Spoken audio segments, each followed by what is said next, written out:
In the last episode, we used the ember-cli-chart add-on in order to create bar graphs that tell us how many screencasts there are for each tag. In this episode, we'll use a line graph in order to show how many episodes have been released per month. We'll make a time series graph. And this on the right will show us how many minutes have been recorded per month. Our template will be very similar to how we did the bar graph. We will have our type, which here is line, then we'll be feeding it data and options. And the data that we use is remarkably similar to the bar chart data. Here's the data structure for the bar chart, and here's the data structure for the line chart. Notice we still have the labels up top, and then we have the data sets with the label and then data. In between are the colors, which there are a few more options for the line chart. Unfortunately, the posts don't come pre-sorted and counted by month. We'll have to do that ourselves. We'll be taking the publish date and then sorting it by month and year. So we'll start off by creating the number data object, and we can see that, just like the documentation said, the form of this is very similar to the form of the bar chart. It's just that to get the month labels and the month count data, it's going to be a little bit more complicated than it was for our bar chart. Let's add in our month labels first. So the month labels, we're going to be going from January 2014 to the current month. Now in a client project, I had people select the first day and the last day, so you can make this a little bit more interactive, but for today's purposes, we're going to hard code where we start and where we end. So we have our starting month and year, and then we get the current month in this particular format, which is the month without the preceding 0 if it's single digit, and then the 4-digit year. And this format is the same as combining the month and year like this. So we get in a while loop, and we just add 1 to each. So if the months are over 12, then we add a year. Otherwise, we push the current month in and we add a month.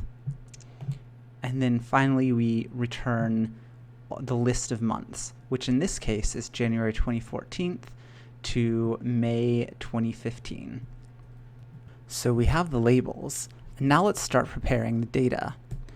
First, we'll get the grouped months data. We'll be using the underscore library as well as moment again.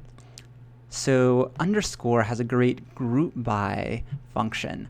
So we'll be taking the list of posts, and then we'll be grouping them via this format, the same one we use down here. What that will give us is a hash, and this hash will have the key of our formatted date, our month and year, and then the value will be the list of posts that are within that month. Month count data will be a combination of this hash and then the month labels. So what we'll do is we'll take all the month labels and then we'll map them. And what we'll return from that mapping is we take the grouped months data and then we use the month label as the key. So the month label here could be 4/2015 or 1/2015. And in some cases, this will exist, in which case we get the length. In other cases, it won't exist. For example, if there aren't any posts within that time frame. In that case, we return 0. And that's what we return for data. And this gives us exactly what we want. So we learned today that the line graph is very similar to the bar chart in the way that it takes in data and uses it. However, when we're wanting to do a time series chart like this, there's a significant amount of data manipulation that we'll have to do in order to make it fit within this specification. Note that this isn't the only way that you can do this sort of data manipulation. When I was working on the client project, there were 2 other ways that you can do it, and they are a little bit simpler code-wise, but this one is more efficient in terms of calculations since you only run through everything once. The others are in squared, whereas this is mostly linear. I hope you enjoyed this short series on ember-cli-chart. There are 4 more types of charts that you can do: radar chart, polar area chart, pie charts, and donut charts. I may do some of them in future screencasts, but you can just go to the data and then the options and figure out most of it for yourself if you're so inclined.